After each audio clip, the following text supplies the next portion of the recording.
Why can't things just go smooth and easy? Why does there always have to be drama involved? Hi, this is Barry Phillips with 10-Minute Torah, day number 5 of the Torah portion Toldot.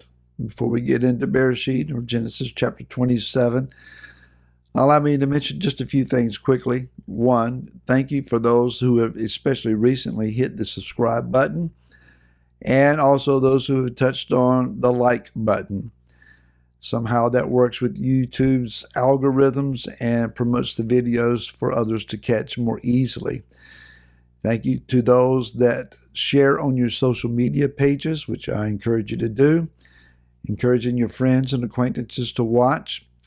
And then also, especially those that have gone to remnantofisrael.com and hit the donate button. All of that is very much appreciated. And may Yah give you favor and blessing for doing so. Now, as we go into chapter number 27, this is one of the more infamous situations that have been revealed in the Torah. And yes, it is full of drama.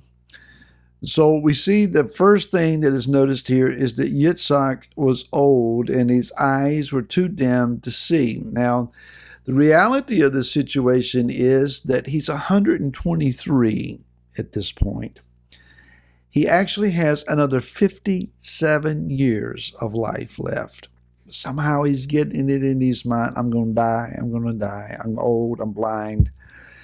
And maybe he's feeling a little bit on the weak side of things. He's estimating that it's time to bless his sons, lest he die before he's able to pass this on. Now, in American culture, we don't recognize the validity or the necessity of such a thing. But there is a powerful import to putting your hands upon someone and conferring spiritual power and blessing upon them. Now, what they do with the blessing is up to them. It's not automatic. Once the recipient has the blessing, it is up to them to walk in the power and the unction of that blessing, and not just assume it because the words were spoken that something magical is going to happen. It gives you an open door for opportunity. You must then seize that opportunity. Again, it's not automatic. Now, Esau has traded his birthright many years ago. He seems to have forgotten that part. Or else he is thinking, as we see at the end of this chapter, that he surmises Yaakov stole it from him. No, Bubba, you sold it for a bowl of beans. Your stomach was and is your God. Your flesh drives you. The blessing meant nothing to you, and you literally gave it away for a bowl of beans. So much for the value of that now in your estimation. And so Yitzhak is dim in his vision. He sees, but not clearly. When spiritual vision begins to diminish, we don't always make the best of decisions. We start looking to other areas for our strength. When prayers don't seem to be being answered, when the scriptures are confusing, when power and anointing seems to be a memory more than a reality, when the spiritual dimensions of things seem to be lacking, we tend to panic. We tend to draw on the arm of the flesh. And there's where the problems begin. Yitzhak calls for his son, and it says here in verse number 2, "See, now I am old, I do not know the day of my death. Now then, please take your weapons, your quiver, your bow, and go out into the field and hunt wild game for me and make me a tasty dish that appeals to my flesh, such as I love, and bring it to me to eat, in order that my being does bless you before I die." I'm going to die. No, you're not. But he's thinking that he's going to die. Rivka hears this conversation and realizes, I've got to do something or my husband is going to make a terrible mistake. Now, what is at stake here? Over and again, the word bless, blessing, blessed is a form of the word in Hebrew, bracha. It is the act of placing hands upon someone and conferring favor and benevolence opportunity, spiritual empowerment to such an individual. There are three versions. There is the general sense of bracha, being blessed.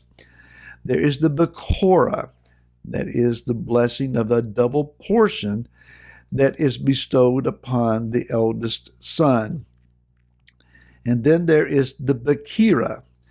The bekira, however, cannot be bestowed by father to son. It is only one that Yah himself gives. He gives it to Abraham. Last week we saw that he gives it to Yitzhak, and he is about to give it to Yaakov next week in the Torah portion. The Bekira is a very singular blessing that says that you are the progenitor of the seed, the carrier of the seed, the promised one from Bereshit or Genesis chapter 3, verse 15, the one that is going to come and crush the serpent's head. He is coming through your lineage. So you have the zerah, you have the seed, but you're also then the inheritor of, or the possessor of, the land. So zerah v'haaretz, the seed and the land. That's not what's getting to be blessed here. And this is not just a general blessing. This is the blessing of the firstborn, the Bekora. Esau believes because of birthright, firstborn, it's his. He's forgetting. He's not mindful of the fact that he gave that away previously. He is still believing he has retained it.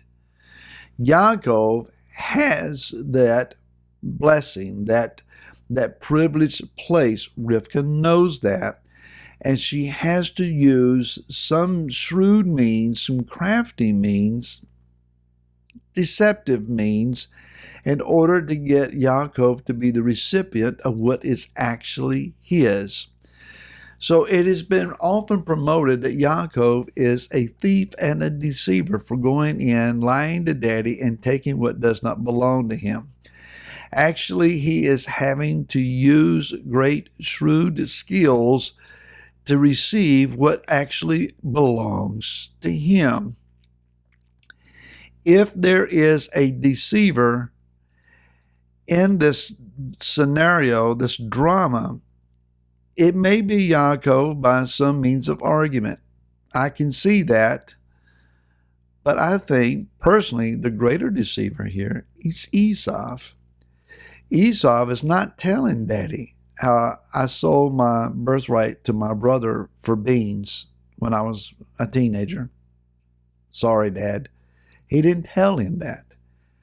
He's not acting in that. He wants the double portion blessing.